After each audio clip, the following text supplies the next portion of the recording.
전쟁하시는 하나님의 복음.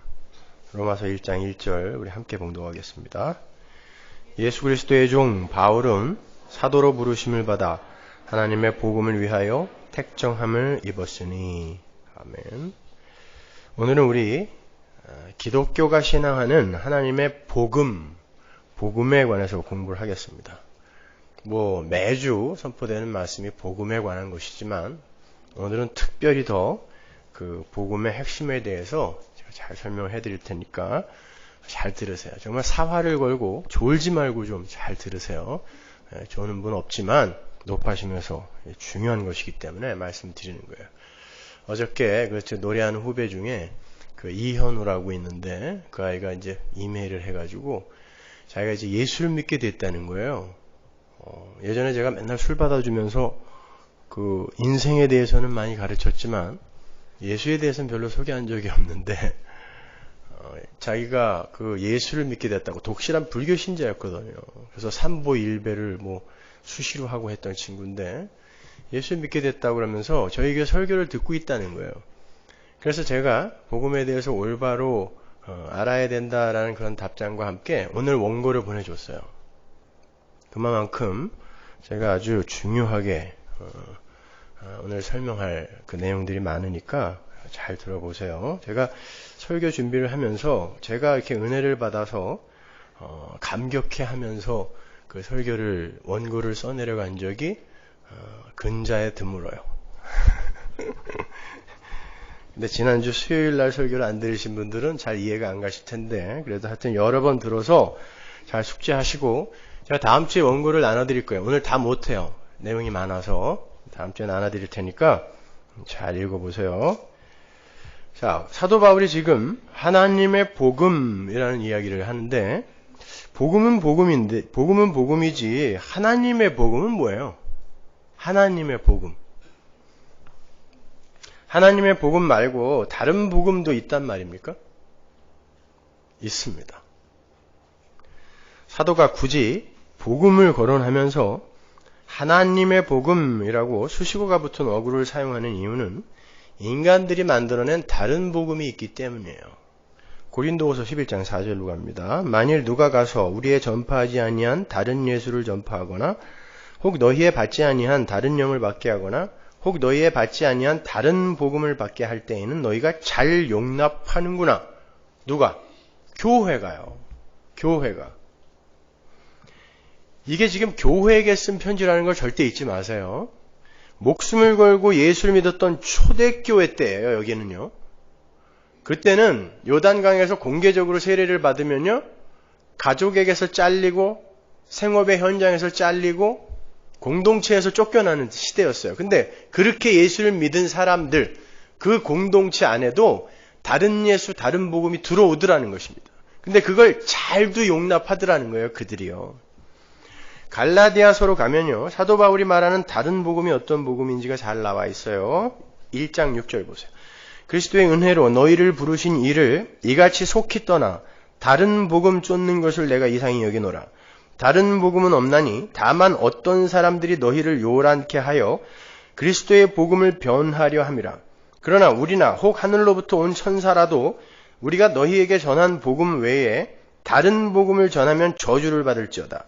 우리가 전에 말하였거니와 내가 지금 다시 말하노니 만일 누구든지 너희의 받은 것 외에 다른 복음을 전하면 저주를 받을지어다. 아주 사무치게 이야기하죠. 두 번을 반복하여 다른 복음 전하고 그거 받으면 저주받는다 라고 이야기를 하고 있어요. 교회에게. 이제 내가 사람들에게 좋게 하랴 하나님께 좋게 하랴 사람들에게 기쁨을 구하랴. 내가 지금까지 사람의 기쁨을 구하는 것이었다면 그리스도의 종이 아니니라. 성도는 오직 그리스도의 은혜만을 인정하고 받아들여서 존재하고 완료가 된다라는 그리스도의 복음과 반대로 인간의 의를 챙겨서 인간의 자존심들을 챙겨주고요. 그리고 그들의 위상을 올려주고 그것으로 말미암아 복음을 들을 때 사람이 기뻐지면 다 가짜란 뜻이에요. 복음을 듣고 기뻐해야 되는 거 아닌가요?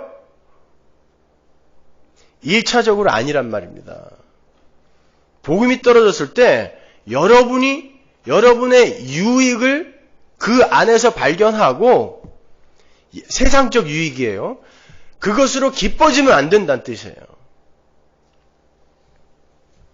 복음은 성도의 육을 공격해서 죽이는 것이기 때문에 사람이 복음에 부딪히면 일단 아파야 돼요. 그게 먼저예요. 일단 아파야 돼요.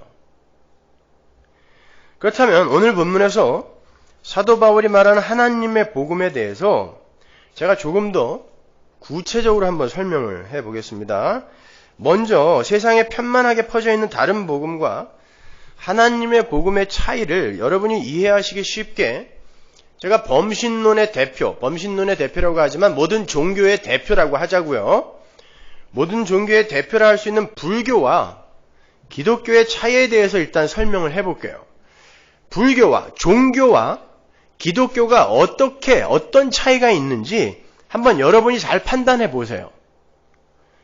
불교의 핵심은 마하반야 바라밀다입니다. 많이 들어보셨죠? 마하라는 건 절대적 존재를 이야기하는 거고 반야라는 건 지혜를 이야기하는 거예요. 깨달음. 바라밀다는 극락의 세계로 건너감을 말하는 거예요. 그래서 마하, 반야, 바라밀다. 그러면은 절대적 존재로 합의를 함으로 해서 바라밀다.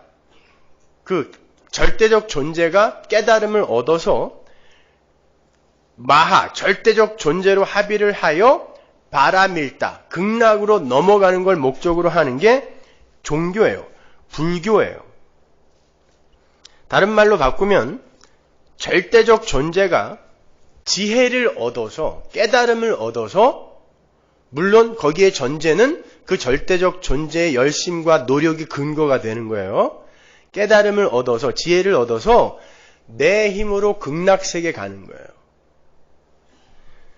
그게 불교 교리의 핵심이에요. 거기에서의 전제는 모든 존재의 절대성이에요. 가능하다라는 거예요. 모든 존재는 가능하다. 이게 전제예요. 불교의 전제. 그리고 다른 모든 종교의 전제예요. 모든 존재는 우주의 유일한 선인 그 브라만의 투영이라는 거예요. 근데 그걸 모르고 있을 뿐이니까 그걸 깨닫고 신으로 합일되자는 것입니다. 그러한 불교의 지혜, 그 반야를 요약한 경전이 반야경이에요. 그 반야경의 첫머리에 관자재가 나와요. 관자재. 그 다음에 나오는 단어가 보살이죠. 그죠? 관자재, 보살 들어보셨죠? 관이라는 말은 본다라는 말이고 자재라는 단어는 스스로 있는 신이라는 뜻이에요. 그 뒤에 보살이라는 말이 붙어 있어요. 그 말을 풀어보면 보살은 스스로 있는 신이 세상에 나타난 것이다 라는 뜻이에요. 그게 관자재 보살이에요. 그 뜻을 정확히 알고 관자재 보살을 하는 사람은 마음이 뜨거워지죠. 내가 바로 관자재 보살이구나. 그 말이거든요. 모든 존재의 절대성을 인정해 주는 거예요. 불교의 인간관이 아주 잘 나타나 있는 게 관자재 보살이에요. 그 스스로 있는 신인 보살이 깊은 반야 바라밀다를 수행하는 것, 그것이 바로 불교의 진수예요. 보살은 그러한 반야 바라밀다의 수행을 통해서 윤회의 틀에서 벗어나고 극락을 경험하며 마침내 극락으로 들어가게 되는 거예요. 즉 절대적인 신적 세계가 인간을 통해서 그리고 인간 안에서 구현될 수 있고 그러한 과정을 통하여 들어가게 되는 게 극락의 세계다. 이게 불교예요. 여기에서 신과 인간이 하나가 되는 거죠. 그죠? 마치 기독교의 연합의 교리를 이야기하는 것 같지 않아요? 그래서 신이 되신 인간의 노력과 열심과 고행과 수행이 필요해요. 그게 범신론이에요. 석가모니 부처는 이 보살의 원형이며 부처를 뒤따르는 제자들이나 중생들도 깨달음을 통해서 지혜를 통해서 다 부처처럼 보살이 될 수 있다는 거예요. 그걸 해탈이라고도 하고 열반이라고도 해요. 그러니까 불교의 목적은 인간의 열심과 노력과 수행을 통하여 우주의 실체인 브라만과 합일이 되는 것, 즉 부처가 되는 거예요. 신이 깨달음을 얻어서 원래 신의 자리로 귀소하는 것, 이게 불교란 말입니다. 그러한 부처들은 깨달음을 추구하되 자신의 해탈이나 자신의 유익만을 구하지 않고 한 걸음 더 나아가서 이웃을 이롭게 하는 이른바 자리이타, 그 자리이타의 삶을 추구하는 삶을 살아야 돼요. 보살은, 부처는요. 자리이타가 이웃을 내 몸처럼 사랑하는 거예요. 그가 부처고 그가 보살이에요. 보살은 만인을 하나같이 여기며 사랑하는 동체 대비심. 이게 뭐예요? 이웃과 나는 한 몸이란 뜻이에요. 네 이웃을 내 몸처럼 사랑하라는 뜻이에요. 동체 대비심. 그것을 가지고 이웃을 내 몸처럼 사랑하면서 사는 사람. 이게 보살입니다. 어서 많이 듣던 소리 같지 않으세요? 성도가 이렇게 살아야 되는 거라고 배웠죠? 불교에서는 누구든지 마음을 일으켜서 작심을 하면 곧 보살이 될 수 있다라고 가르쳐요. 예수 믿으세요. 그러면 구원받아요. 이 말과 똑같은 거예요.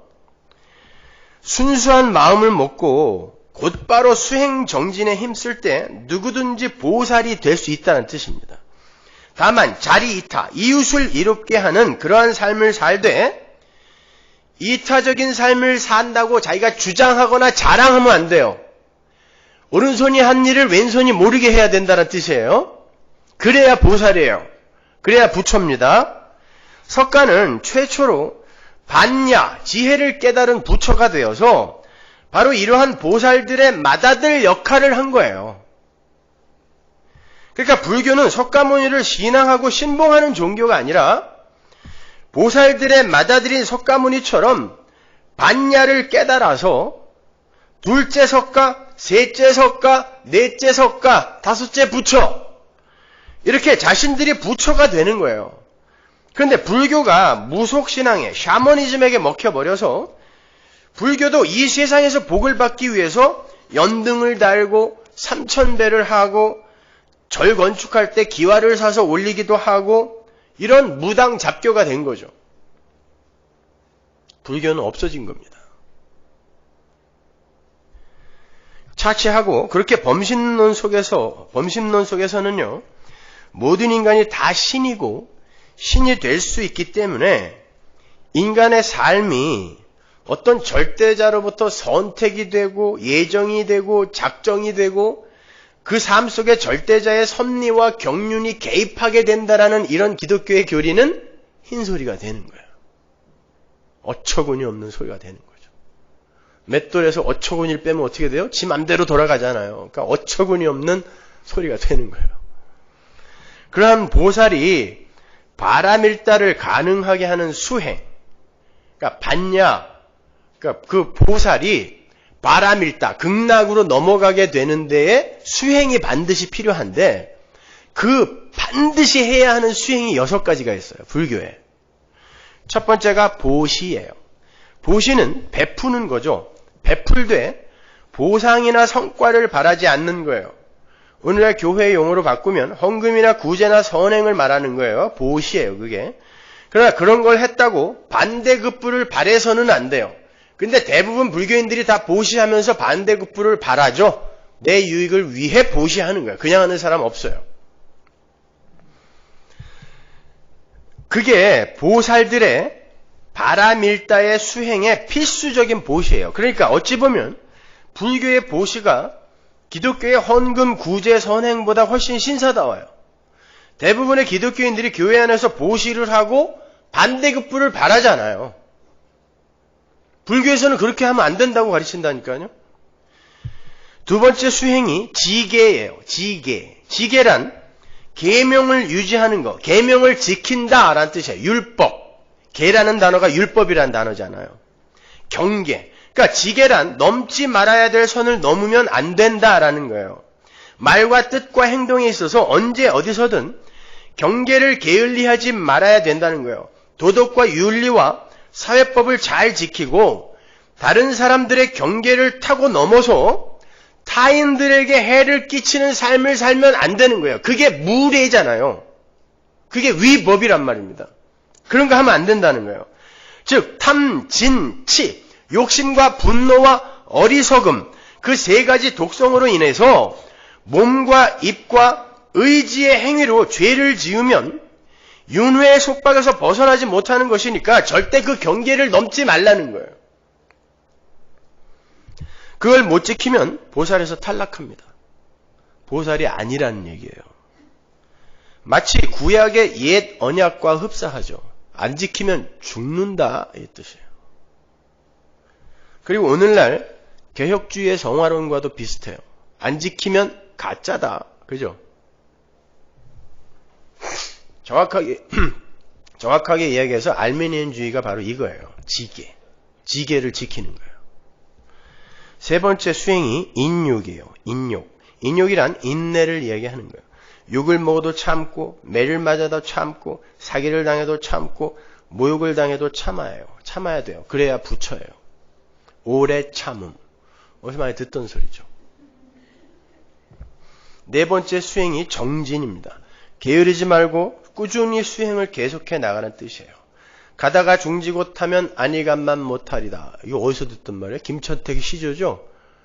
그것처럼 수행이 지속적으로 연결이 되지 않으면, 지금까지 말했던 수행이 지속적으로 연결이 되지 않으면 이미 한 것도 다 헛것이 된다는 뜻이에요. 그래서 수행의 지속성, 정진이죠. 그래서 수도 정진 이런 말 많이 들어보셨죠? 죽는 날까지 계속해야 된다는 거예요. 작심삼일이 돼서는 안 된다는 거예요. 목표를 향해서 나가되 그 어떤 유혹에도 굴하지 않고 목숨을 걸고 해야 된다는 거예요. 야고보서가 떠오르지 않으세요? 99가지 지키다가 하나 지키면 다 헛거다. 그 이야기예요. 바라밀다의 수행, 그 다섯 번째가 선정입니다. 마음을 고요히 하여 수행하는 것. 번뇌와 염려 그리고 산란한 마음을 떠나서 고요한 마음을 유지해서 참된 이치를 구하는 거예요. 여기에는 묵상과 명상과 기도의 방법이 있죠. 기독교에도 기도 있잖아요. 요즘 기독교에 들어온 말도 안 되는 관상기도라는 게 이 선정에서 나온 거예요. 불교의 선정에서. 여섯 번째가 지혜입니다. 지혜란 모든 것의 실상을 통찰하는 것을 이야기해요. 상대적 세계의 그 분별지를 넘어서 평등하고 무분별한 지식에 이르는 거야. 무분별이라고 하니까 이게 뭔가 무분별한 지식은 무분별한 생각을 말하는 게 아니라 차별을 두지 않는, 자기가 분별을 하지 않는 평등으로 바라보는 지식을 이야기하는 거야. 산은 산이고 물은 물이다. 산에서 물을 보고 물에서 산을 보는 그런 것을 이야기하는 거예요. 그것은 무집착의 지혜로서 비움의 완성이 되는 거예요. 무분별의 지혜 속에서 자기가 판단하지 않는 거예요. 보이는 것을 가지고 자기가 판단하지 않는 거예요. 무분별의 지혜. 이것도 어디서 많이 들어봤죠. 눈에 보이는 것으로 판단하지 말아라. 그죠? 자, 이 비움에 극락의 세계가 가득 차게 되는 거예요. 그 비워짐에, 무분별의 지혜에 극락의 세계가 채워지는 것이죠. 색즉 시공, 공즉 시색의 반야를 깨닫는 거예요. 눈에 보이는 건 공이다, 허다, 이건 아니야, 일루전이야. 그걸 깨닫는 거예요. 그게 지혜입니다. 이 세상은 그저 브라만의 투영일 뿐이라는 거예요. 자기를 비워서 하나님의 생명력으로 가득 채워야 하는 성도의 삶과 비슷합니다. 이러한 범신론요, 고대 헬라 철학, 그리고 플라톤 철학의 이원론, 그리고 영지주의와 많이 닮아 있죠. 그거 다 종교예요. 종교. 어떠세요? 오늘날 기독교와 종교가 뭐가 다릅니까? 그럼 왜 우리가 꼭 기독교를 믿어야 됩니까, 여러분? 우리도 봉은사 갈까요?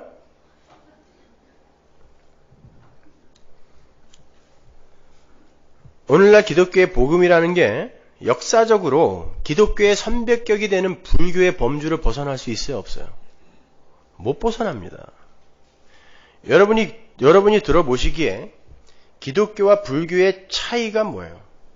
천국, 극락 이름만 다르지 그곳에 가기 위해서 열심히 수행 정진하고 선행을 쌓고 기도를 열심히 해서 나라는 존재가 훌륭한 존재로 변화하여, 성화죠.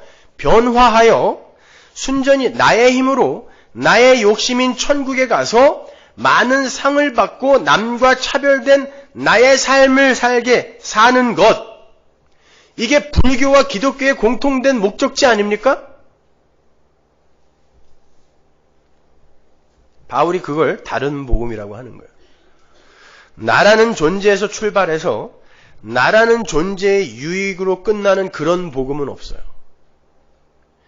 복음은 하나님에게서 출발해서 하나님에게로 귀결이 되어야 되는 거예요. 복음은 엄밀히 말해서 하나님을 위한 거지 인간 위한 거 아니에요. 착각에서 벗어나세요. 복음은 하나님 위한 거지 인간 위한 거 아니에요. 내가 너희의 하나님이 되고 싶어서, 그게 하나님의 기쁨이니까, 하나님이 내가 너의 하나님이 되고 싶어서, 아버지가 되고 싶어서 우리를 구원한 거지 우리에게 어떤 유익을 주기 위해서가 아니라니까요. 자아라는 존재에서 출발하는 신앙생활은요, 항상 자아라는 존재의 유익을 추구하게 돼 있어요. 그러나 그렇게 나 여기 있고 에서 출발하여 너 거기 있지, 하나님 거기 계시죠, 이걸 확인하려는 신앙은 엄밀히 말해서 우상 숭배인 거예요. 기독교 신앙은 나 여기 있고에서 출발하면 안 되는 거예요. 난 없음입니다 해서 출발하는 것입니다. 신앙이라는 단어는 그 단어 자체가 믿을 신, 바라볼 앙이잖아요. 믿고 바라본다는 뜻이란 말이에요. 신앙이라는 단어 자체가. 내가 믿고 바라본다라는 건 내 자체가 배제되는 단어란 말이에요. 신앙이라는 단어 자체가. 근데 나라는 존재, 이 자아에서, 절대 자아에서 신앙이 출발하게 되면 결국 그 신앙의 대상이 내가 된단 말입니다. 나는 없어지고 내가 바라볼 대상만 오롯이 드러나야 하는 게 신앙이에요. 근데 선악과를 따먹고 신이 되고 싶어하는 인간들은 그 자아의 확장과 자아의 실현을 목적으로 하여 살게 되기 때문에 그 신앙의 대상으로 나, 자아를 올려놓게 되는 거예요. 그걸 우상 숭배라고 하는 거예요. 근데 그 나라는 자아를 어떻게 형성하냐면 자기의 행위를 근거로 나라는 자아를 구축하잖아요. 그래서 그 인간의 행위 자체가 우상 숭배가 되는 거예요. 그걸 제가 메타 형식이라고 설명해 드렸잖아요. 인간은 나와 신 사이의 그 간극을 자신들의 행위로 메우려는 본능을 갖고 있어요. 내가 신이니까, 나도 신이니까. 그런데 인간의 본심은 그러한 행위를 통해서 신을 섬기겠다는 것이 아니라 불교의 교리처럼 내가 신과 합일되어서 나 자신이 신이 되고 싶어 하는 거예요. 그래서 인간이 나라는 자리와 내가 되고 싶은 신과의 그 갭을 행위로 메우려고 하는 요 시도를 뭐라고 했어요? 그게 메타 형식이라고 그랬죠? 그래서 그 차이에서 인간이 가치를 챙겨 갖는다고요. 그게 우상 섬김인 거예요. 잘 생각해 보세요. 여러분이 예배당에 와서 예배를 드리고 찬양을 하고 헌금을 하고 선행을 하고 봉사를 하는 궁극적인 목적이 뭐예요? 그동안 생각해 보지 않은 거 한번 생각해 보자고요. 궁극적인 목적이 뭐예요? 왜 와서 앉아 계세요, 여기에? 궁극적인 목적. 눈앞에 있는 목적 말고 궁극적인 목적이 뭐예요? 천국 가려고 오는 거 아니에요? 나의 천국, 그죠? 나의 천국. 그것도 아니에요?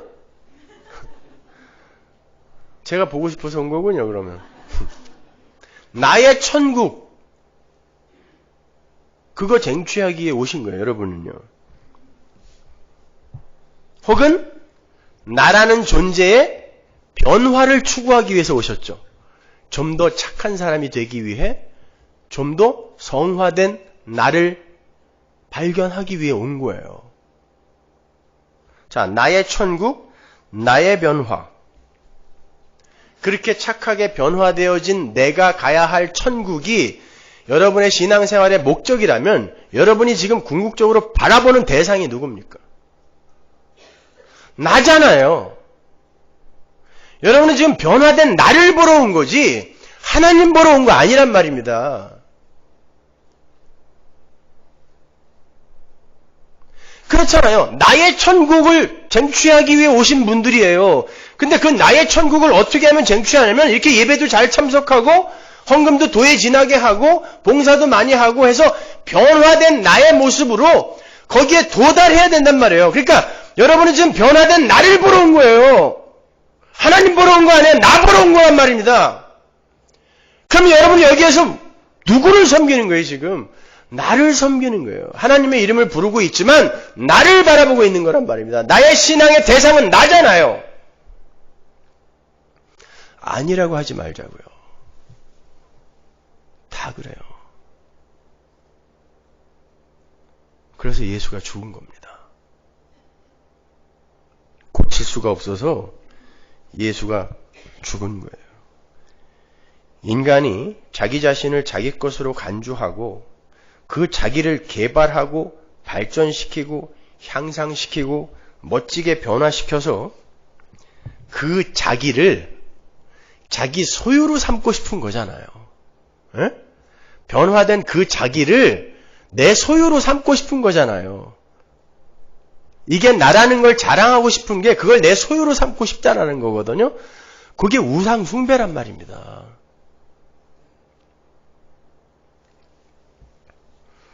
그 모든 추구가 절대자아를 추구하는 타락한 악마의 사고인 거예요. 선악과를 따먹고 스스로 작은 하나님이 되어버린 모든 인간은 나라는 절대자, 즉 보다 큰 신을 구축하기 위해서 나는 이미 신이 되어 있는데 아직 부족한 것 같아요. 그러니까 보다 큰 신이 되기 위해서 나 이외의 모든 타자들을요 이렇게 대상화해 놓고 그 대상을 정복하고 극복을 해서 자와 타를 동일시시켜서 나의 울타리 안으로 이렇게 귀속시키려는 본능을 갖고 있어요. 그게 자아 확장이라는 거예요. 자아 실현이라는 거예요. 그게 인간의 절대자아 챙기기라는 거예요. 모든 대상들을 다 자아 속으로 빨아들여서 이글이글 불타는 욕망의 용광로 속에서 다 녹여버리는 거예요. 내 살로. 자식, 돈, 명예 다. 교회에서의 직분, 내 선한 행위 전부 다 내 욕망의 용광로 안에서 다 녹여서 내 걸로, 내 소유로 삼아버리는 거죠. 그렇게 인간의 자아는 살이 찌고 자라요. 그 대상에는 신도 포함이 되어 있어요. 인간은 신을 섬기는 게 아니라 신을 섬긴다는 행위를 내놓고 그 신을 내 편으로 만들어서 그 신을 내 소유로 삼고 싶은 거예요. 그걸 허울 좋게 섬긴다라고 위장하고 있는 거예요. 왜 섬겨요? 그 신이 내 편이 되었으면 좋겠으니까 섬기는 거 아닙니까? 그건 그 신을 지금 내가 내 소유로 삼고 싶다라는 거거든요. 그러니까 결국 주인은 누구예요? 주인공은 납니다. 그게 헤겔이 이야기한 인간의 절대자아와 종교의 형성 과정인 거예요. 그렇게 절대자아의 추구에서 벗어나지 못한 자들이 아무리 하나님을 아버지로 여호와로 예수를 그리스도로 부른다 할지라도 결국 그것은 하나님 아버지와 예수 그리스도를 내 걸로 취해서 내가 그 신의 자리로 가기 위한 교활한 연극에 불과한 거예요.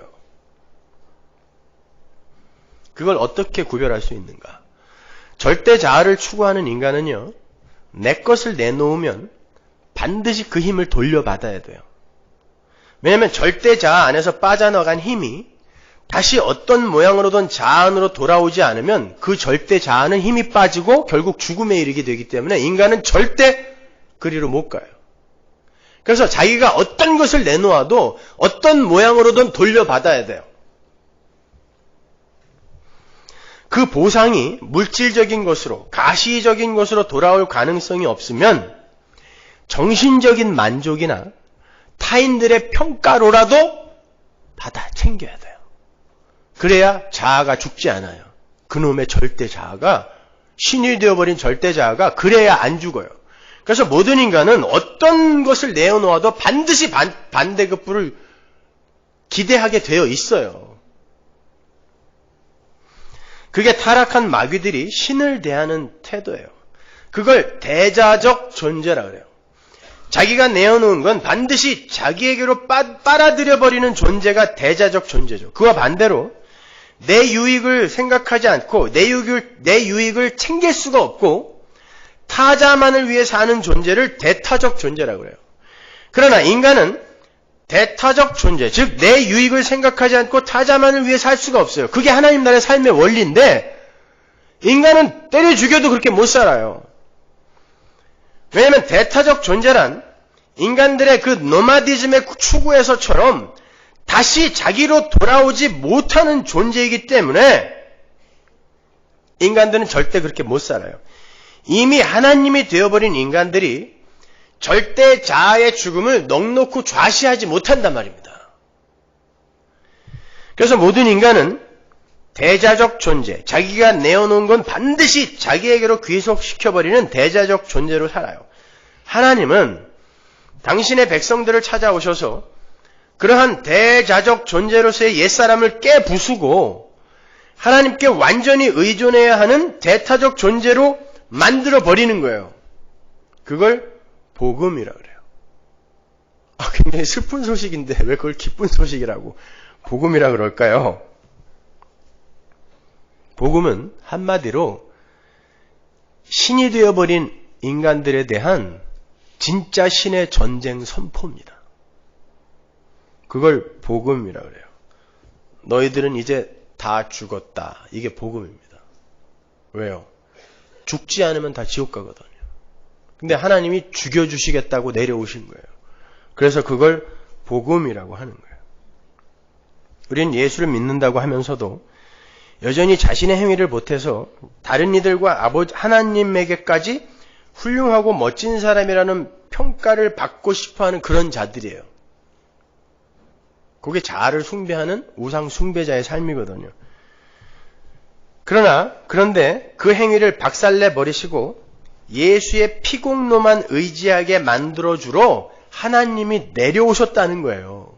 근데 이게 어떻게 기쁜 소식이 아니겠어요. 나는 때려주기도 그렇게 못 사는데 하나님이 어떤 선택된 백성들을 위해 그 일을 해주러 오셨단 말이에요. 죽이러 오셨다니까요. 이제 그러한 하나님의 열심과 수고로 우리의 수고하고 무거운 짐을 예수님의 십자가 앞에 다 내려놓게 되었어요. 그렇죠? 그래서 복음이에요. 기쁜 소식. 예수님이 해준다니까.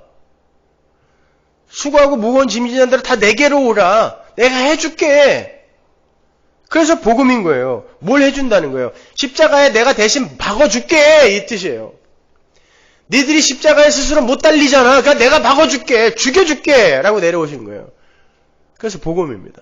거기에 달린 자만 천국에 들어갈 수 있거든요. 나라는 존재의 위상과 영광을 나라는 존재 스스로가 지키기 위해서 우리가 얼마나 속박된 삶을 살았어요. 해야 할 일이 얼마나 많았습니까? 내 위상을 내가 지키기 위해서. 근데 하나님이 그거 깨주러 오셨대요. 그래서 그런 노력 안 해도 돼요, 이제 여러분은요. 아무리 노력해도 사람들이 여러분을 그렇게 안 봐주는 상황으로 몰아간다니까요. 남들은 돈을 이만큼쯤 벌면 막 존경도 받고 하는데 사람들이 날 부러워해주지도 않아. 명예가 이렇게 올라갔는데 사람들이 나를 부러워해주지 않는 그런 상황으로 내가 몰려가게 된단 말입니다. 그게 내가 죽는 거예요. 근데 그게 자유인 것입니다. 따라서 올바른 복음이 교회에 떨어지면 종교가 되어버린 가짜 교회가 붕괴가 되고요. 가짜 신들이 와해가 되며 가짜 종교 행위들이 빛을 잃게 돼요. 왜? 복음은 하나님의 전쟁 무기거든요. 그걸로 가짜 신들, 가짜 하나님들, 그리고 그들이 내놓는 가짜 행위들을 부수고 들어가신단 말이에요. 그래서 올바른 복음이 떨어지면 밖에서 볼 때 오히려 교회가 더 어수선해지는 것 같기도 하고, 열심도 더 없어지는 것 같기도 하고, 기도를 2시간 하던 사람이 10분 하더니 할 게 없어요 이러기도 하고, 1년에 2번씩 금식기도 하던 사람이 밥만 돼지같이 처먹어가지고 살이 더 찌고, 이런 일들이 생기는 거예요. 오히려 질이 멸렬해 가는 것처럼 보일 수 있어요. 왜? 하나님이 전쟁을 해서 깨버리는 거예요. 가짜 종교, 가짜 하나님을 깨버리기 때문에. 인간들이 만들어 놓은 가짜 복음이 하나님의 복음에 의해 공격을 당하게 돼 있어요. 여러분, 우리 교회에 지금 사람들이 많이 온다고 기뻐하지 마세요. 여기서 털려 나가는 게 제대로 가는 거예요. 어떻게 복음이 떨어지는데 사람들이 어떻게 더 모입니까? 부수어져 깨어져 나간다니까요. 사람들 들고 나는 거에 신경 쓰지 마세요.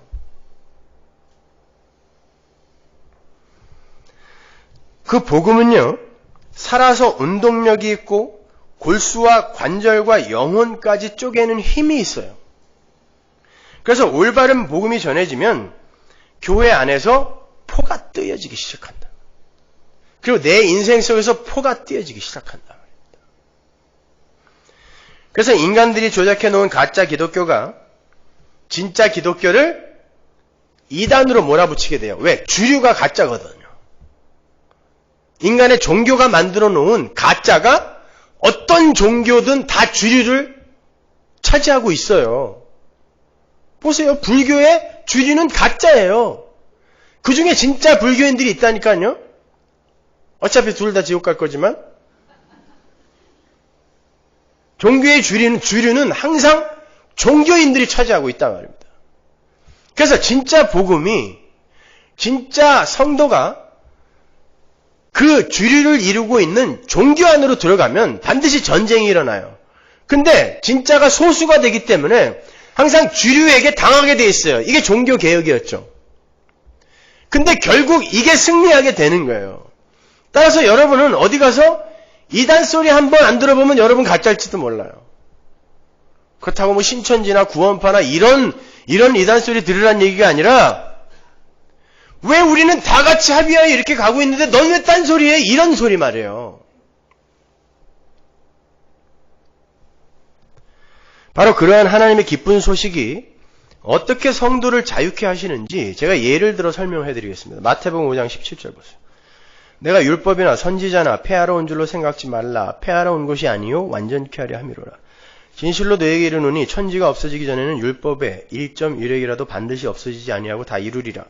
그러므로 누구든지 이 계명 중에 지극히 작은 것 하나라도 버리고 또 그같이 사람을 가르치는 자는 천국에서 지극히 작다 일컬음을 받을 것이요 누구든지 이를 행하며 가르치는 자는 천국에서 크다 일컬음을 받으리라. 내가 너희에게 이르노니 너희 의가 서기관과 바리새인보다 더 낫지 못하면 결단코 천국에 들어가지 못하리라. 이거 자유가 아니라 오히려 더 속박인데요? 그죠? 문자적으로 보면 그렇잖아요. 작은 거 하나라도 안 지키면 니네 다 죽어 이런 뜻이잖아요. 다 지옥 간다 이런 뜻이에요 지금. 근데 여기에 어떻게 자유가 담겨 있는지 보시란 말이에요. 이 내용을 잘 보면 여기에는 세 부류 사람들이 등장해요. 그 첫 번째 부류가 서기관과 바리새인이죠. 20절에 의하면 그들은 천국에 못 가는 자들입니다. 그들의 행위보다 더 나아야 간다 그랬으니까 그들은 못 간다는 뜻이에요. 그렇죠? 그리고 19절을 보면 천국에는 가지만 천국에서 지극히 작다 일컬음을 받을 사람들이 있고, 그게 또 한 부류고, 천국에서도 큰 자라 일컬음을 받을 사람들이 있다는 거죠. 거기에도 큰 자 작은 자가 있구나. 그동안 내가 잘못 알았구나. 혹시 그렇게 생각하시는 분들이 있으면 나쁜 사람이죠. 마치 천국에서도 차등과 서열이 있는 것처럼 보여요. 예수님이 왜 이런 말을 하셨을까? 그리고 그 차등의 근거가 율법 지킴인 것 같잖아요. 문자적으로 보면 신약 안에 구약이 들어있는 모습이죠. 이게 무슨 이야기인지 한번 잘 보세요. 주님은 지금 율법과 선지자, 즉 하나님의 말씀이 이 세상에서 1.1획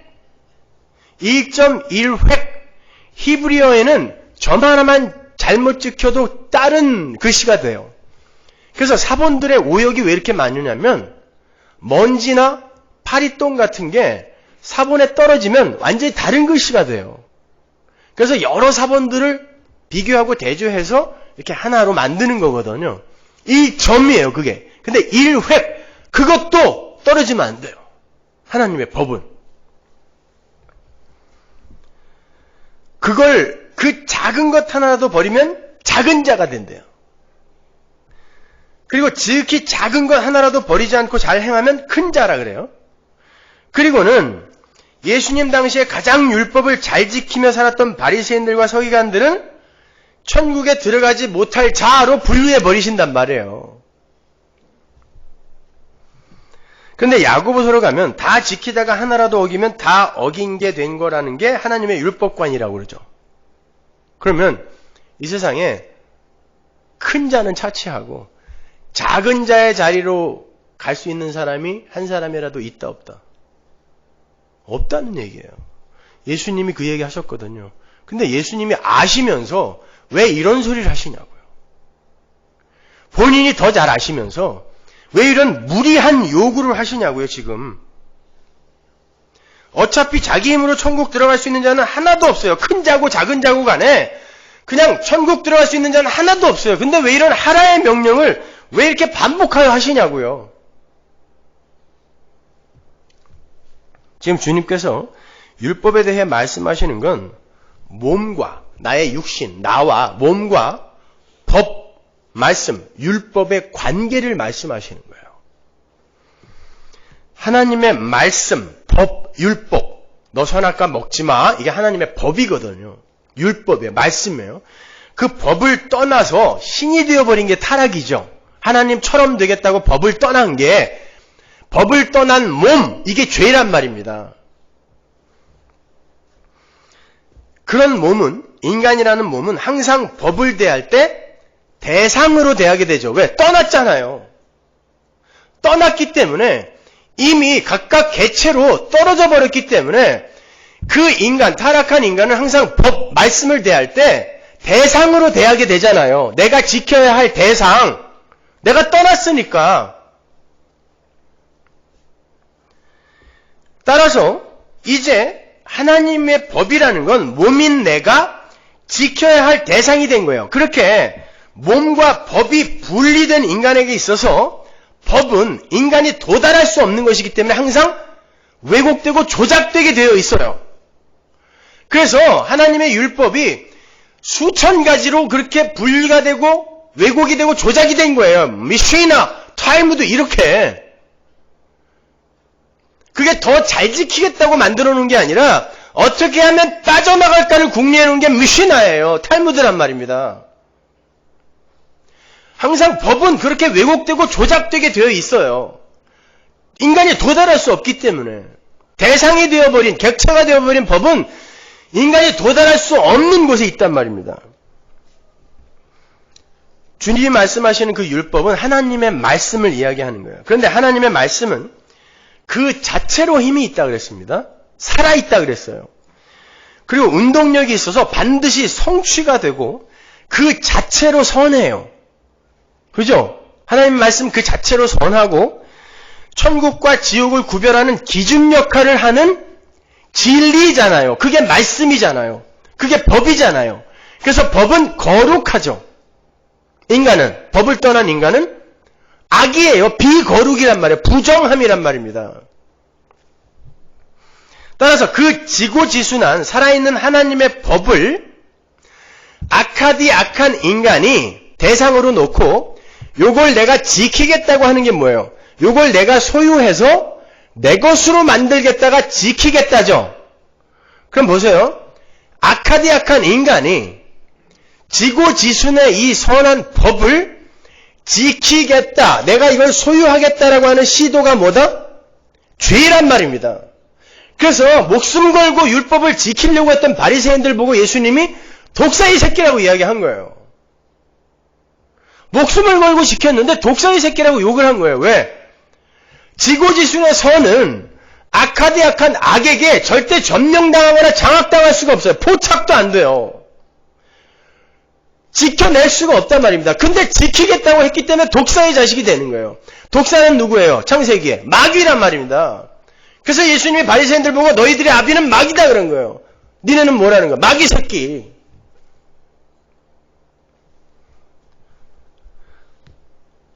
하나님의 법은 하나님이 되고 싶어하는 인간들의 연약함을 폭로하고 그들의 죄를 깨닫게 하기 위해 주어진 거지 지키라고 준 게 아니란 말입니다. 선악과 먹지 말아라. 진짜 먹으면 안 된다가 아니에요. 진짜 먹으면 안 되는 것이었으면 아주 흉측하게 만들어 놓거나 먹어도 이렇게 보기만 해도 밥맛이 떨어지게 그럼 안 먹을 거 아닙니까? 그러거나 아니면 어디다 꽁꽁 감춰놨어야죠. 근데 동산 중앙에다가 보암직도 하고 먹음직하게 만들어놨다고. 왜? 먹으라는 거예요. 먹을 수밖에 없다라는 걸 보여주는 거지. 그거 먹으면 안 된다가 아닙니다.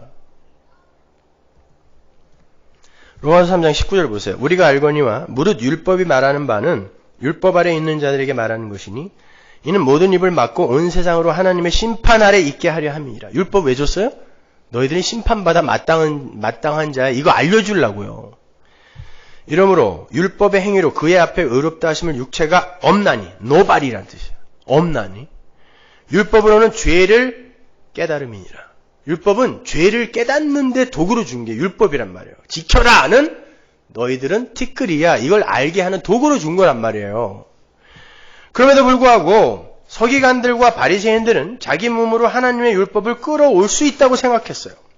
그렇게 왜곡된 법이 인간의 몸에 투사가 되면요, 나는 저 지고지순의 율법을, 법을, 말씀을 내가 장악하고 소유할 수 있다라고 착각하는 인간들에게 그 법이 투사가 되면 죄라는 녀석이 그의 인간의 몸 앞에서 꿈틀거리면서 이 인간에게 요구하는 게 있어요.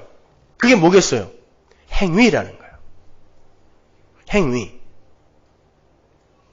꿈틀거리면서 행해봐. 네가 소유할 수 있다니까? 속삭이는 거예요. 누가? 죄가요. 지금 법을 해석하고 있는 주체자의 몸으로, 넌 그렇게 위대한 자야. 법을 해석하고 있는 그 주체자의 몸으로 직접 그 법의 요구, 하라는 거, 하지 말라는 거, 그런 요구를 부응해서 하나님의 거룩 앞에서도 당당하고 떳떳하게 맞설 수 있는 멋들어진 자기 의로 무장하라는 그 노림수를 부추겨주는 거죠. 하나님 앞에서 떳떳하게 설 수 있다니까 지켜, 행해라고 이야기하는 거예요. 죄가. 그리고 그렇게 법을 지키려고 노력을 한 존재는 하나님이 주신 법을 지켜낸 대단한 존재가 되어서 하나님의 거룩 앞에서도 자신의 생존을 당당하게 주장할 수 있는 자가 되는 거예요. 내가 왜 지옥 가야 돼요? 마태복음에 나오죠. 내가 왜 지옥 가야 돼요? 왜 날 모른다 그러세요? 내가 한 일을 왜 하나도 캐치하지 못하고 날 왜 이렇게 취급하세요? 이러잖아요. 하나님 앞에서 그런 소리를 할 수 있는 인간은 단 한 사람도 없단 말입니다. 그런데 자기가 뭔가를 했다고 생각하는 사람만 그 자리에서 그 이야기 할 수 있어요.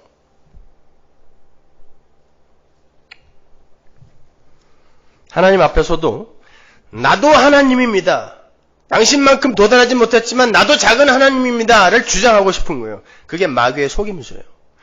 그렇게 내 몸, 내 자아가 내 삶의 목적이 되고 우상이 되면, 다른 말로 나라는 존재가 살아있으면 하나님의 법은 객체, 대상이 되어버려요. 문제는 주체가 선한 객체를 해석하고 소유하려 할 때 필연적으로 발생되는 게 죄란 말이에요. 그게 죄예요.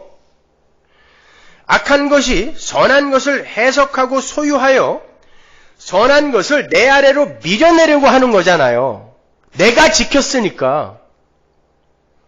그래서 그게 죄예요. 그러니까 법과 분리되어 있는 살아있는 주체로서의 몸은 죽는 날까지 죄만 내어놓는 죄의 머신이 되는 거예요. 죄의 기계. 내가 살아있으면요. 내가 살아있는 한 법은 늘 대상과 객체가 된단 말이에요. 그래서 예수님이 죽이러 온 거라니까요. 그렇게 살아있으면 죽는 날까지 영원토록 죄만 질 수밖에 없기 때문에 예수님이 죽이러 온 거예요. 그래서 살아있는 절대자로 계속 유지되면 안 되기 때문에 죽이러 온 거란 말입니다. 그러면 해결책이 뭐예요? 해결책은 하나밖에 없어요. 몸과 법이 하나가 되면 되죠. 법이 몸과 분리가 되어서 몸에 의해 이 대상이 되고 객체가 되는 한 인간은 절대 그 지고지순한 법을 장악하고 성취해낼 수 없잖아요. 그럼 어떻게 돼요? 법과 몸이 하나가 되면 이 몸이 행하는 모든 게 법이 되기 때문에 이게 어떤 모양으로 비춰도 선이 되는 거란 말입니다. 그렇죠? 이 방법밖에 없어요. 거기에 새 언약이 등장하는 거죠. 새 언약이 뭐예요? 몸에 법을 새기겠다가 새 언약이잖아요. 예레미야 31장 31절 보세요. 나 여호와가 말하노라. 보라, 날이 이르리니 내가 이스라엘 집과 유다 집에 새 언약을 세우리라. 나 여호와가 말하노라. 이 언약은 내가 그들의 열조의 손을 잡고 애굽 땅에서 인도하여 내던 날에 세운 것과 같지 아니할 것은 내가 그들의 남편이 되었어도 그들이 내 언약을 파하였음이니라. 나 여호와가 말하노라. 그러나 그날 후에 내가 이스라엘 집에 세울 언약은 이러하니 곧 내가 나의 법을 그들의 속에 두며 그 마음에 기록하여 나는 그들의 하나님이 되고 그들은 내 백성이 될 것이라. 이게 새 언약이에요. 그들이 다시는 각기 이웃과 형제를 가리켜 이르기를 너는 여호와를 알라 하지 아니하리니 이는 작은 자로부터 큰 자까지 다 나를 알미니라. 내가 그들의 죄악을 사하고 무조건 사하고 다시는 그 죄를 기억지 아니하리라. 여호와의 말이니라. 공짜로 이게 새 언약이란 말이에요. 몸 안에 법이 새겨지는 거. 하나님의 율법이 몸과 분리되어 있지 않고 몸과 법이 하나가 되는 언약. 그게 새 언약이에요.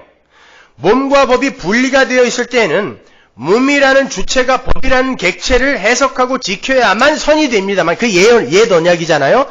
안 지키면 죽인다. 옛 언약이죠. 구약.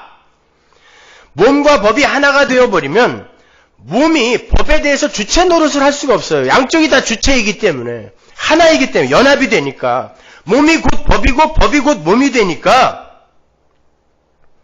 한마디로 새 언약하에 있는 자들의 그 법 지킴은 의무사항이 되면 안 돼요. 그러니까 여러분이 성경을 읽으면서 이거 지켜야 되는데 이거 어떡하지? 그럼 아직 여러분 복음 모르는 거예요. 의무사항이 되는 게 아니라 자연스러운 현실이 되는 거예요. 새 언약하에서 몸과 법의 일체를 선물 받은 그러한 자들이 성도잖아요. 그들의 모든 행위는 하나님 앞에서 뭐가 되는 거예요? 몸과 법이 하나가 되어 새로운 피조물이 됐으니까 합력하여 선이 되는 거란 말이에요. 그러니까 그 모든 건 다 뭐가 되는 거예요? 선으로 여겨지는 거예요. 간주가 되는 거예요. 여러분이 성도가 맞다면 여러분이 행하는 모든 삶이 다 선이 되는 거예요. 하나님 앞에서. 그러니까 복음인 것입니다. 그게 어떻게 성취가 되는지 보세요. 요한복음 1장 1절. 태초에 말씀이 계시니라. 이 말씀이 하나님과 함께 계셨으니 이 말씀은 곧 하나님이시니라. 말씀이 육신이 되어. 이게 새 언약이란 말입니다. 법이 몸과 연합이 되어 이 땅에 내려왔어요. 그리고는 당신이 택한 백성을 그 몸과 법이 하나가 된 예수 안으로 끌어당겨 연합시켜서 구원해낸 거예요. 그래서 따라서 여러분은 예수 안에서 구원받았잖아요. 근데 그 예수는 누구? 몸과 법이 하나가 된 말씀이 육신이 된 예수란 말입니다. 그게 믿겨지냐고요. 그걸 믿는 자를 성도라고 하는 거예요.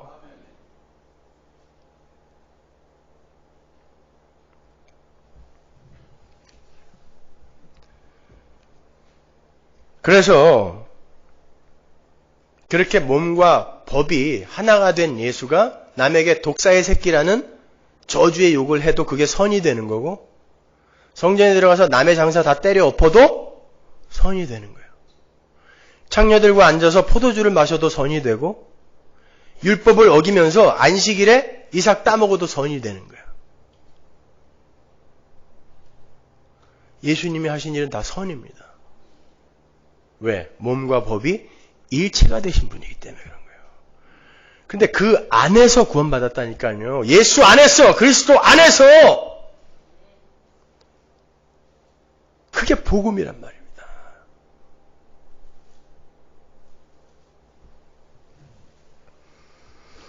아무튼 그러한 새 언약이 주어졌다는 건 옛 언약의 파기를 의미하는 거예요.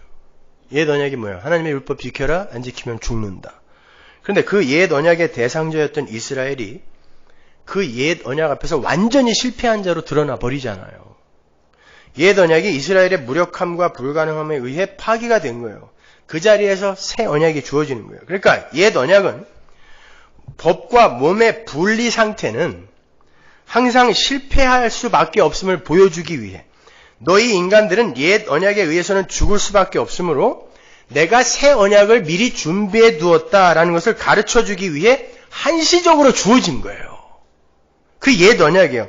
즉 율법을 지키라라는 옛 언약은 새 언약이 이미 준비되어 있다라는 사전 광고에 불과한 거란 말입니다. 그러니까 새 언약 속에서 하나님의 백성이 되는 자들은 법과 몸이 하나가 되어서 이 땅에 오신 예수 그리스도 안에서 이미 법을 지킨 자로 구원받게 되는 거예요. 몸과 법의 일체로 오신 예수 안에서 몸과 법이 일체가 된 자가 되는 것입니다. 어떻게 내가 그런 자가 될 수 있는가? 그걸 감격이라고 하는 거예요. 근데 그거 믿는 사람 몇 명 없어요. 그래서 다른 복음이라는 거예요. 에이, 그래도 내가, 이게 다른 복음이란 말입니다. 갈라디아 교회, 고린도 교회, 데살로니가 교회에 쳐들어온 다른 복음. 그래도 율법은 지켜야지. 그거였잖아요. 사도 바울의 서신서는 전부 그걸 깨는 거란 말입니다. 우리가 수요 예배 때 민수기 30장을 공부했습니다. 사사기 공부하면서. 거기에서 여자의 소원이 하나님 앞에 가치가 있었습니까? 없었죠? 하나님은 여자의 소원을 가치 있게 여기지 않으세요. 남자한테 허락받고 와! 그런다고요. 남자가 취소하면 그냥 취소돼요. 남자가 갖고 가면 남자 거가 돼요. 왜 남자 위주로 하신다고요? 여자는, 인간은, 모든 인간은 남자를 통하여 비로소 가치 있는 존재가 된다. 근데 이 세상에 유일한 남자는 누구? 생명을 줄 수 있는 남자는 누구? 예수 하나밖에 없다 그랬잖아요. 그 남자를 통해서 여자는 하나님의 아들이 되는 거라 그랬죠? 그게 구원이란 말입니다. 지난주 수요 설교 예배도 꼭 들으세요. 10번씩 들으세요.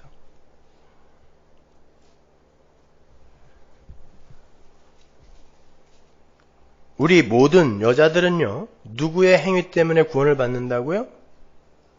법과 몸, 육신과 말씀, 그것이 하나로 연합되어 이 땅에 오신 예수 안에서, 남자 안에서. 그래서 죽어야 할 이 여자의 짐을 남자가 대신 가져가서 남자가 성취해내는 거란 말입니다. 그게 민수기 30장의 소원의 이야기잖아요.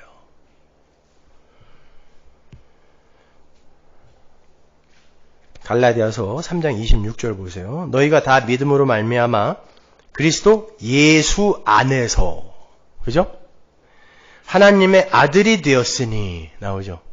다 딸들인데, 여자인데 아들이라고 칭해주는 거예요. 어디서? 남자 안에서, 예수 안에서. 누구든지 그리스도와 합하여 연합의 교리가 또 나와요. 합하여 세례를 받은 자, 죽은 자는, 죽었다가 다시 사는 자는 그리스도로 옷 입었느니라. 이게 아주 중요한 거예요. 빵꾸 날 때까지 동그라미 치세요. 그리스도로 옷 입었느니라. 옷 입었느니라. 옷 입고 가면 돼요. 알맹이는 어떤지 아무 상관없어. 옷만 입으면 돼요. 무슨 옷? 그리스도의 옷. 그게 복음이란 말입니다. 우리는 우리 옷, 우리의 행위의 옷, 우리의 의의 옷을 입고 하나님 앞에 서는 게 아니라 그리스도 예수 안에서 이미 모든 법을 다 지킨 자가 되어서 27절의 말씀대로 표현하면 그리스도로 옷 입고 하나님의 아들들이 되는 거야. 그게 새 언약이란 말입니다.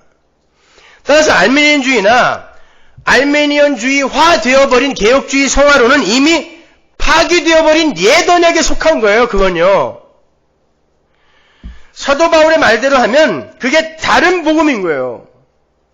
우리는 예수의 옷을 입고 하나님 나라에 들어가는 거예요. 예수의 옷을 입고요. 그 옷에 내가 다른 걸 첨가해버리면 그 옷은 못 쓰는 옷이 되어버려요. 단추 하나라도 달면 안 돼요. 그래서 그 왕의 아들의 혼인잔치에 온 어떤 자가 자기 옷 입고 있으니까 쫓아내버린 거예요. 나가! 아무리 좋은 옷 입고 와도 안 돼. 나가! 내가 준 옷 입어야 돼. 주인이 주는 옷이거든요. 잔치집에서 입는 옷은. 그러니까 우리가 이 새 언약 설명의 단초로 삼았던 마태복음 5장의 이야기 속에 나오는 천국에서 큰 자와 작은 자는 어떤 행위를 하면 큰 자가 되고 어떤 행위를 안 하면 작은 자가 된다. 이게 바리새인과 서기관들의 사고였잖아요. 그게 아니라 왜? 율법을 다 지킬 수 있는 자는 아무도 없으니까 큰 자, 작은 자의 구별을 하나님 마음대로 하시는 거니까 니들이 갖고 있는 그 종교 버리라는 뜻이에요. 큰 자, 작은 자는 율법에 의해 갈린다가 초점이 있는 게 아니라 하나님 마음대로니까 니들이 지금 너희들이 하는 행위를 근거로 하여 그런 처등과 우열을 나누는 행위를 그만하라는 뜻이란 말입니다. 그러니까 성경을 법으로만 보게 되면 늘 불안한 거예요. 어제도 어겼는데 오늘도 어겼는데 어쩌지? 그러다가 자포자기 하는 거예요. 그걸 자유라고 그럽니까?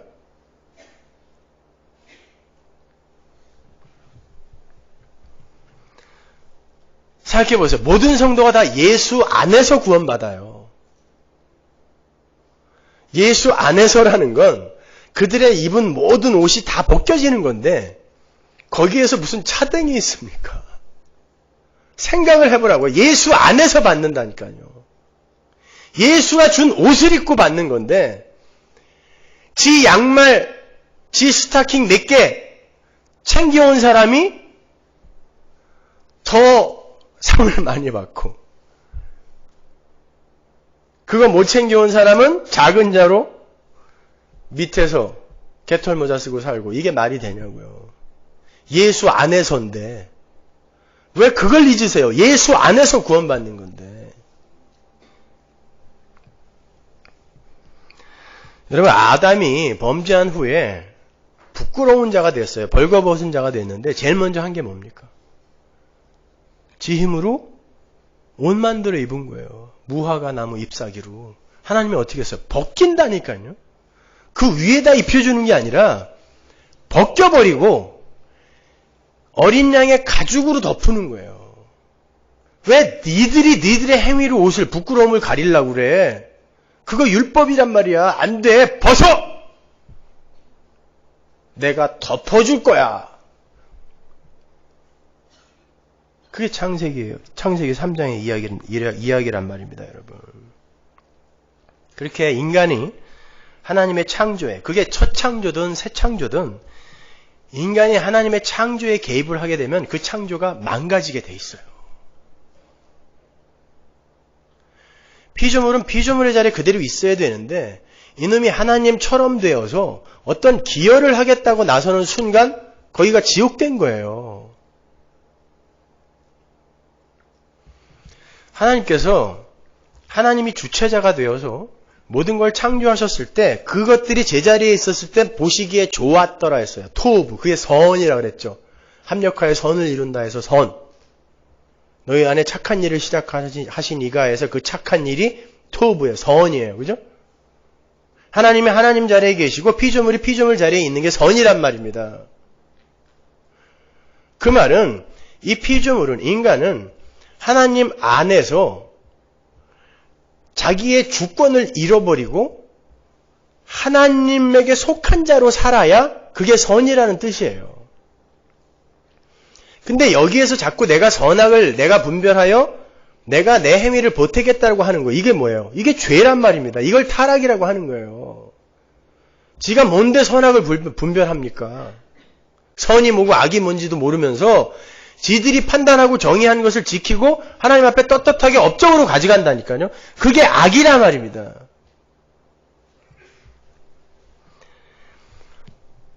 그 선의 상태가 인간의 손이 닿게 되면, 피조물의 손길이 닿게 되면 no good, 좋지 않은 게 되는 거예요.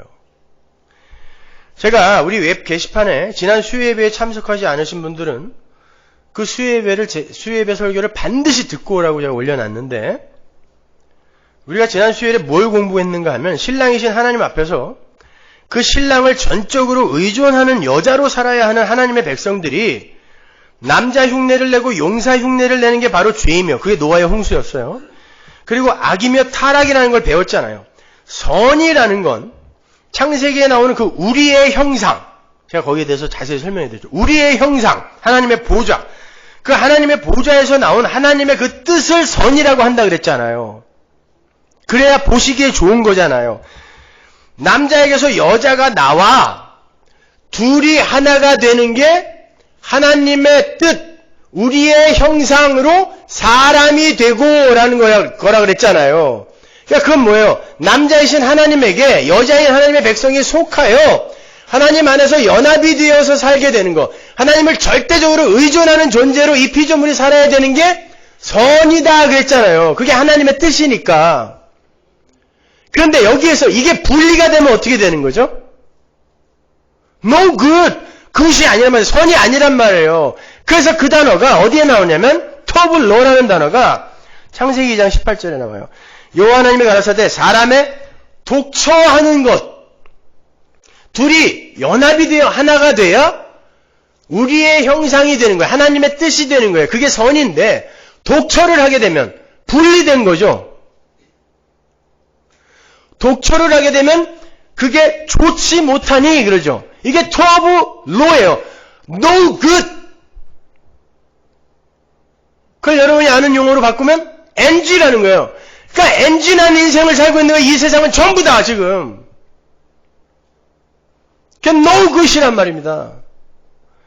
그런데 그들이 good, 선한 상태, 토부의 상태로 끌려 들어가는데 어떻게 끌려 들어가냐면 그들이 절대자아로 싱싱하게 구축해 놓은 것을 하나님이 죽여버리고 하나님 품 안으로 확 빨아들여버리는 거예요. 그걸 신앙생활이라고 그래요. 그래서 여러분의 인생 속에 죽음이, 하나님의 철장이 수시로 들이닥치는 것입니다. 내 백성으로 살려내기 위해서. 엔진한 상태가 아니라 그의 상태로 돌려내기 위해서. 에베소서 2장 8절 보세요. 너희가 그 은혜를 인하여 믿음으로 말미암아 구원을 얻었나니 이것이 너희에게서 난 것이 아니요 하나님의 선물이라. 행위에게서 난 것이 아니니 이는 누구든지 자랑치 못하게 함이니라. 그런데 이렇게 선물로 받은 거를, 그 구원을 갖고 하나님 나라에 가서 차등 있는 삶을 살겠다는 것입니까? 큰 자 작은 자로? 가능한 얘기예요 그게?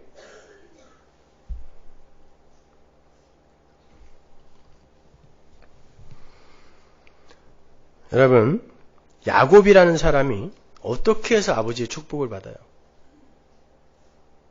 어떻게 해서? 그 도둑놈이죠, 그거. 야콥이라는 단어 자체가 사기치는 자란 뜻이에요. 강도. 도둑놈의 이름도 도둑놈. 아버지 속이고 형 속이고 축복을 도취한 거잖아요. 도둑놈이에요. 근데 축복을 받았다니까요. 어떻게 받았어요? 그게 구원의 이야기란 말입니다. 창세기 27장 4절 보세요. 나의 즐기는 별미를 만들어 내게로 가져다가 먹게 하여 나로 죽기 전에 내 마음껏 내게 축복하게 하라. 축복권을 갖고 있는 어떤 이가, 아버지가 좋아하는 별미를 찾고 있어요. 아버지가 좋아하는 게 있다는 거예요. 가인은 아버지가 좋아하는 걸 알았어요? 몰랐어요? 몰랐죠? 그래서 제사를 드렸는데 아버지가 안 먹었어요. 안 받았습니다. 아벨은요? 아버지가 좋아하는 게 뭔지를 알았어요. 그래서 드렸더니 받았다니까요. 그렇게 아버지가 좋아하는 게 있어요. 별미 갖고 와 라고 한단 말입니다. 그리고 그걸 축복의 대가로 주겠다는 거예요. 에서는 자신 있게, 난 자신 있거든요. 아버지의 별미를 자기 손으로 만들러 나갑니다. 근데 야곱에게는 아버지가 좋아하는 별미를 만들어낼 실력이 없어요. 성경에 나오는 인간들은 전부 이렇게 다 쪼다예요. 하나님의 백성은 다. 만들어낼 실력이 없어요. 그때 야곱과 에서의 어머니 리브가가 개입을 하죠. 리브가는 하나님의 언약을 받은 사람입니다. 어떤 언약을 받았습니까? 로마서로 가볼게요. 9장 10절. 이뿐 아니라 또한 리브가가 우리 조상 이삭 한 사람으로 말미암아 잉태하였는데 그 자식들이 아직 나지도 아니하고 무슨 선이나 악을 행하지 아니한 때에 택하심을 따라 되는 하나님의 뜻이 행위로 말미암지 않고 오직 부르시는 이에게로 말미암아 서게 하려 하사 리브가에게 이르시되 큰 자가 어린 자를 섬기리라 하셨나니. 여기 큰 자 작은 자가 또 나와요. 기록된 바 내가 야곱은 사랑하고 에서는 미워하였다 하신 것 같으니라. 야곱과 에서가 아직 태어나기도 전에, 무슨 행위를 하기도 전에 그들을 잉태한 리브가에게 큰 자가 어린 자를 섬기게 될 것이다라는 언약을 주세요. 그리고 그 이유를 하나님의 택하심이 인간의 행함에 있지 않다라는 것을 가르치기 위함이다 이렇게 말씀하신단 말이에요. 리브가는 하나님으로부터 그 이삭 집안의 그 존재 양태에 대해서 이삭 집안은, 하나님의 라인은 어떻게 존재해야 된다라는 것을 확증받은 거예요. 하나님으로부터. 이삭이라는 가장이 원래 없음에서 있음이 된 그런 약속의 자손이잖아요. 이삭은 없던 사람이에요. 하나님의 언약이 없었으면 없던 사람이에요. 근데 하나님이 내가 줄게 그래서 만들어진 사람이 이삭이니까 없던 존재가 있음이 된 거예요. 나 보니까 있음이 되어버렸어요. 그게 이삭이잖아요. 하나님 나라 백성들의 라인은 그렇게 없음의 자리에서 오로지 하나님의 은혜로 있음이 되어야 하는 은혜의 족보여야 된다라는 거예요. 은혜의 족보. 근데 이삭이 자기 마음대로 누가 봐도 든든하고 멋진 큰아들에게 유업을 주려고 한단 말입니다. 축복을 주려고 한단 말입니다. 강한 자에게 유업이 전해지는 인간 존재 중심의 인본주의가 지금 꿈틀거리면서 나오고 있는 거예요. 이삭의 집안에. 그때 하나님으로부터 언약을 받았던 리브가가 이 집안은 하나님의 언약에 의해 끌려가고 유지되어야 되는 집안이지 인간들의 행함이나 인간들의 강함, 외모, 이 세상의 힘을 근거로 끌려가는 집안이면 안 된다라는 그걸 이 리브가가 보여주는 거예요. 그래서 정말 연약하고 강도 같은 그놈 둘째 아들 야곱을 개입시키는 것입니다. 거기다가. 누가 봐도 이놈은 아닌 것 같은데 하나님의 은혜가 임했을 때 어떻게 그게 바뀌는지 보라는 것입니다. 하나님이 보라는 거예요, 우리에게. 아버지가 요구하는 별미를 만들 능력이 없는 연약한 야곱 대신에 어머니가 별미를 만듭니다. 그리고 그 연약한 야곱에게 에서의 옷을 입히고 에서의 껍질을 씌워버리는 거예요. 도둑놈에게. 창세기 27장 15절 보세요. 리브가가 집안 자기 처소에 있는 맏아들 에서의 좋은 의복을 취하여 작은 아들 야곱에게 입히고 또 염소 새끼의 가죽으로 그 손과 목에 매끈매끈한 곳에 꾸미고 그 만든 별미와 떡을 자기 아들 야곱의 손에 주매. 이때 야곱이 한 게 뭐가 있어요? 아무것도 없어요. 어머니가 만들어준 별미를 들고 어머니가 입혀준 옷 입고 형 에서로 위장하여 아버지 앞에 선 거예요. 자기가 한 건 하나도 없어요. 그때 이삭이 뭐라 그런지 보세요. 창세기 27장 21절. 이삭이 야곱에게 이르되 내 아들아 가까이 오라. 네가 과연 내 아들 에서인지 아닌지 내가 너를 만지려 하노라. 야곱이 그 아비 이삭에게 가까이 가니 이삭이 만지며 가로되 음성은 야곱의 음성이나. 그래서 가슴이 철컥 내려앉아야 돼요. 아버지가 알아본 것입니다. 음성은 큰아들의 야곱의 음성인데 옷이 큰아들 거구나.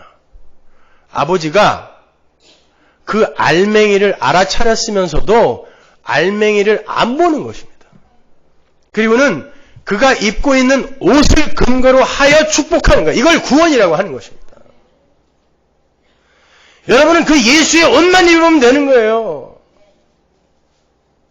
여러분이 어떤 자인지는 아무 상관없어요. 그 옷만 입으면 돼요. 그걸 구원이라고 하는 것입니다. 그게 믿겨지냔 말이에요. 그걸 누가 믿냐고요, 이 세상에. 하나님의 백성만 믿습니다.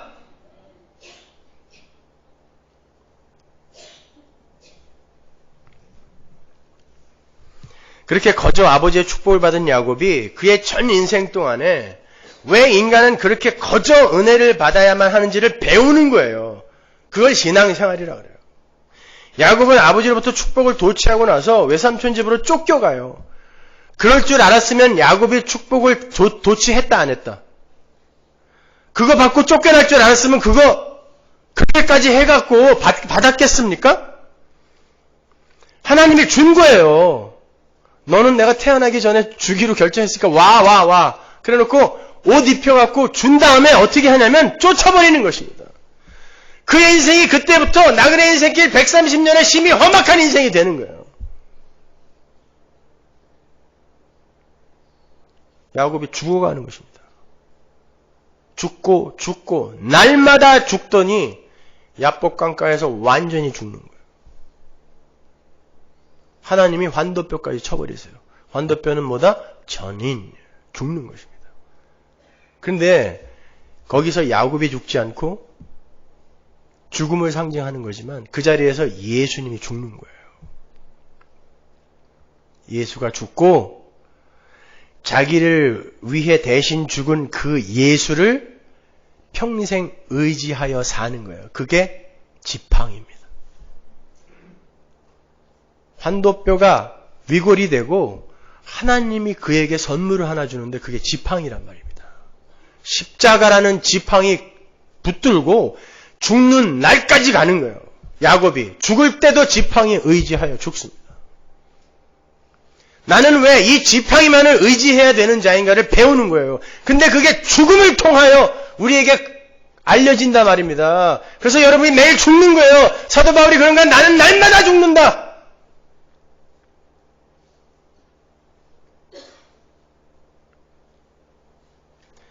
그걸 신앙생활이라고 합니다.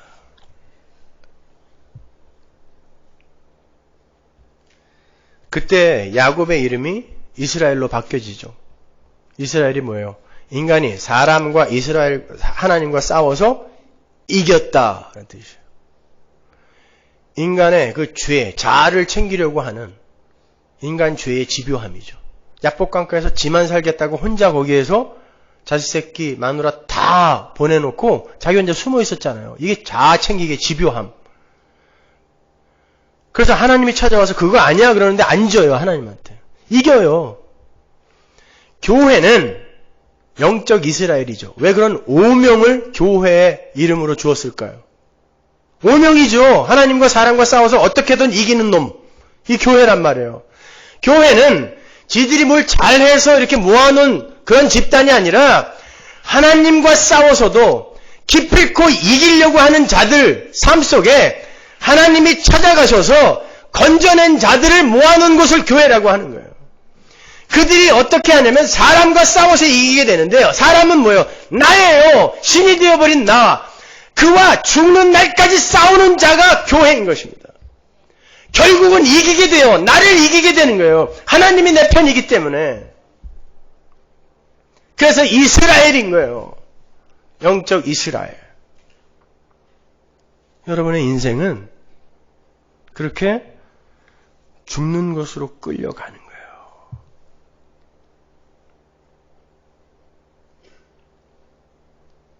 여러분 한번 생각해 보십시오. 이삭이, 야곱이 그렇게 해서 이 세상은 그렇게 내가 어떻게 해서든지 장자가 되어서 나를 자랑하는 게 아니라 그냥 차자의 자리에서 섬기는 자로 사는 게 낮아짐의 자리에서 사는 게 진짜 장자의 삶이구나라는 것을 깨닫잖아요. 어떻게 알아요? 야복강을 건너자마자 에서를 보고 나의 주여라고 엎드린단 말입니다. 하나님이 하신 예언과 다르잖아요. 큰 자가 작은 자를 섬긴다 그랬는데 작은 자가 큰 자 앞에서 무릎 꿇는단 말입니다. 하나님 나라의 큰 자는 이 세상에서 차자의 삶을 산다는 걸 보여주는 거예요. 그래서 진짜 큰 자로 선택받은 야곱이 작은 자인 차자의 자리로 내려간 에서 앞에서 무릎 꿇는 것입니다. 알았습니다 하고 지팡이 짚고 가서 엎드리는 거예요. 그리고 나서 야곱이 요셉의 아들들을 뒤바꿔버리는 것입니다. 므낫세와 에브라임을 차자를 장자로, 장자를 차자로 바꾸는 거예요. 그게 복음이다라는 것입니다. 여러분이 이 땅에서 그렇게 차자의 삶을 살아야 돼요. 여러분이 뭘 행한 것들을 갖다가 드러내놓고 아버지 잘했죠? 이게 장자란 말이에요. 큰아들 차자는 뭐예요? 아버지 거 미리 땡겨갖고 가서 다 쓰고 와서 돼지처럼 돌아온 놈이에요. 근데 그가 큰아들과 뭐가 다르냐면 나는 돼지입니다를 아는 거예요. 보세요. 그때 만약에 아버지가 막내 아들을 버렸어요. 지옥에다 버렸다고 쳐보세요. 막내 아들이 뭐라 그러겠어요? 당연하죠. 그러죠. 왜? 나는 아버지 집에 가서 종 되려고 온 거거든요. 종이라는 것은 생사 여탈권을 주인에게 뺏긴 자니까 아버지가 죽이면 죽겠다는 거예요. 그게 차자란 말입니다. 장자는 어떻게 할까요? 이를 갈겠죠. 내가 아버지에게 어떻게 했는데 나를 이런 곳으로 보내냐고. 지옥에 갈 자들이 어떻게 한다? 이를 간다 말입니다.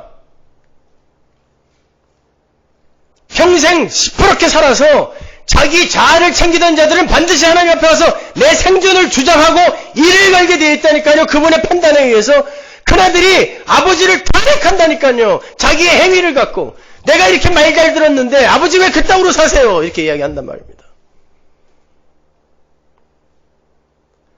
근데 어느 날 교회는 전부 큰아들이 되자고 하는 거예요. 아버지 말 잘 듣고 훌륭한 사람 되자는 거예요. 그게 불교라니까요.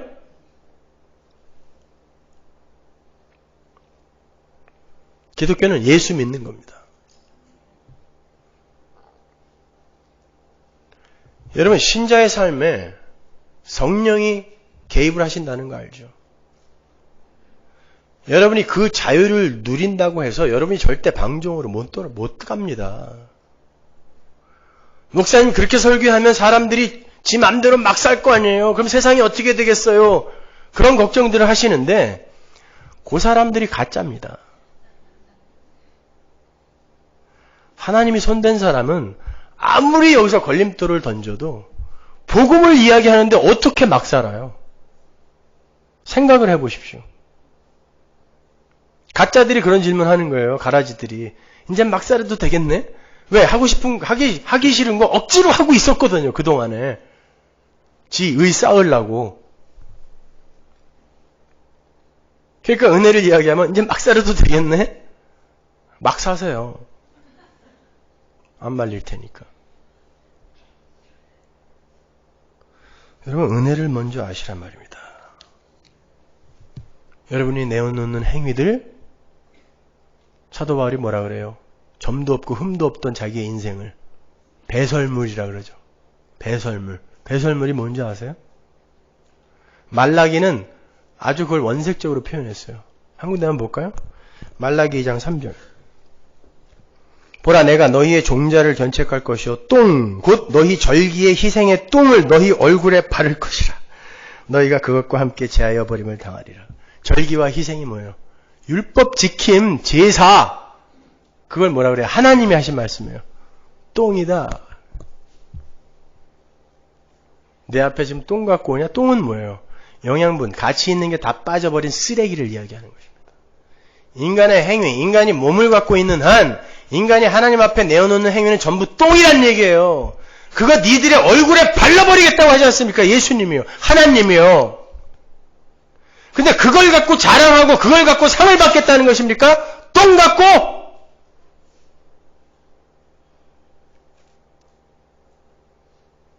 불교와 기독교가 뭐가 다르냐고요. 그러니까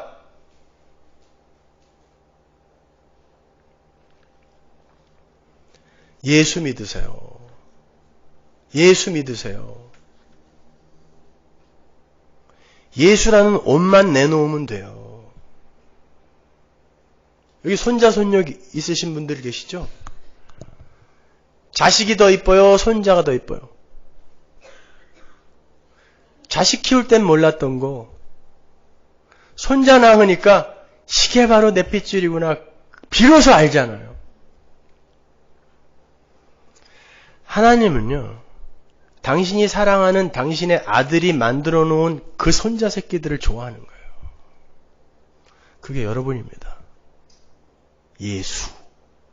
예수가 만들어 놓은 교회. 예수 때문에 여러분을 사랑하시는 거예요. 아무리 손자, 손녀랑 비슷하게 생겼어도 남의 집 자식은 그렇게 안 예뻐요. 내 아들 예수를 통해 나온 것이기 때문에 내 아들보다 더 이쁜 거예요. 그래서 내 아들의 목숨을 주고 사버린 것입니다. 그게 복음이에요. 뭘 자랑하시겠다는 거예요? 자유하십시오. 그분을 즐기시라니까요. 신앙생활을 누리시란 말입니다. 기도하겠습니다.